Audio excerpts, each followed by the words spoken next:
Bora entender o que significam aquelas letrinhas que ficam na cauda e no corpo dos aviões? Se liga nesse vídeo que eu vou contar tudo para você.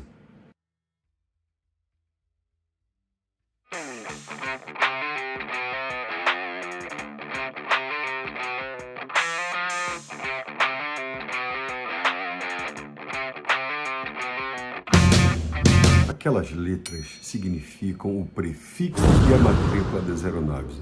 Ou seja, aquele conjunto é feito de duas pequenas partes, prefixo e matrícula. Eles são muito importantes para identificar a nacionalidade e o registro da aeronave naquele país.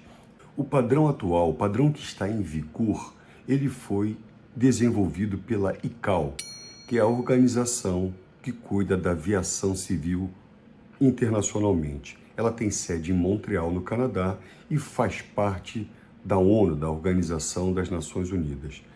Importante ressaltar, nenhuma aeronave pode voar sem ter esse registro. Então você nunca vai ver uma aeronave cuja cauda e o corpo não tem nenhuma identificação. Para cada país foi designado um prefixo, que é a parte inicial antes do hífen, aonde é composto. Esse prefixo é composto por letras e números, ou apenas letra, apenas uma letra.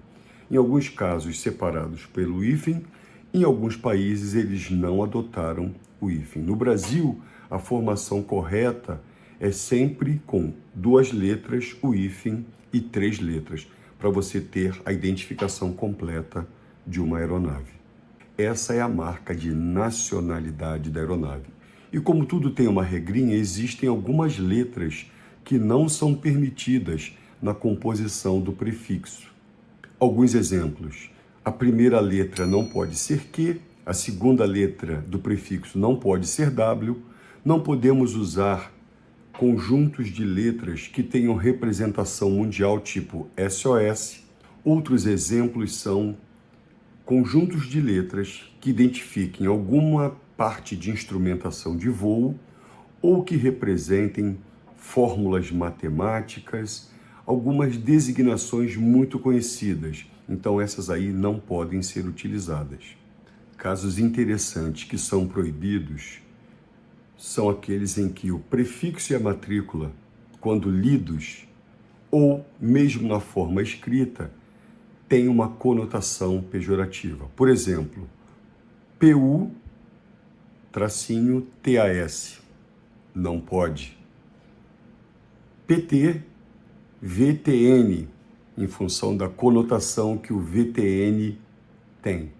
Ou seja, a regulamentação brasileira filtra essas composições, ou seja, nada de piadinha com a composição, prefixo e matrícula da aeronave. Não podemos ter palavras que levem a um duplo sentido. A formação não pode levar a um duplo sentido. No Brasil, a ANAC, Agência Nacional de Aviação Civil, tem um regulamento específico que trata disso, que é o RBAC 45. Ele cobre todas essas regulamentações para a formação de prefixo e matrícula das aeronaves brasileiras. Internacionalmente, cada país ganhou uma designação que pode ser composta por letra, por letras ou por letras e números. Podem ser ou não separados por hífen da matrícula da aeronave. Isso é muito importante, porque quando você olhar, por exemplo, os Estados Unidos começa com a letra N. Então, se você viu um avião que a matrícula, prefixo e matrícula são iniciados por N, você fala, essa aeronave tem registro nos Estados Unidos. Lembrei agora de uma composição que não vai ficar legal. Por exemplo, qualquer prefixo e PQP. Imagina, você vai pegar um avião que vai para PQP.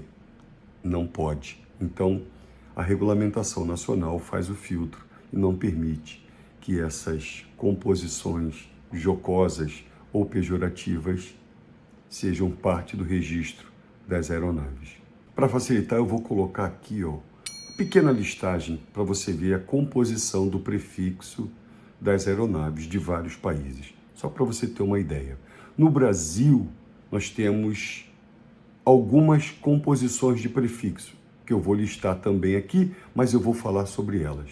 No Brasil, as aeronaves civis e comerciais têm seus prefixos iniciados com PP, PT, PR e PS. As aeronaves experimentais com PU e os helicópteros com PH. Importante, o Brasil não pode usar prefixos de outras nações, assim como outras nações não podem usar os prefixos usados no Brasil.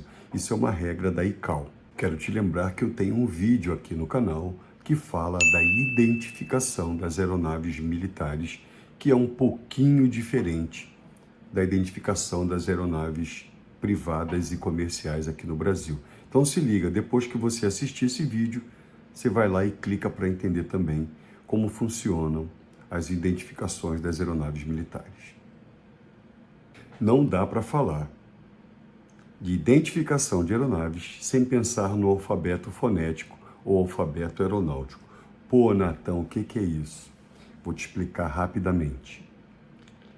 Quando a gente está no nosso dia a dia, que não tem ninguém do ambiente aeronáutico, e você pergunta, qual o seu e-mail?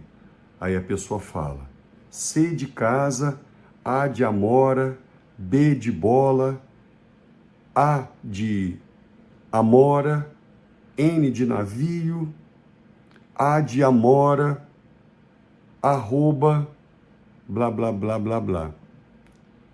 Só que muitas vezes essas letras acabam se confundindo pela pronúncia.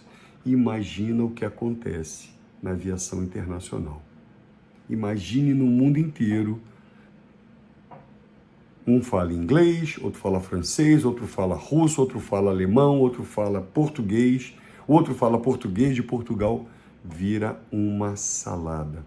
Então existe uma convenção que criou o alfabeto fonético.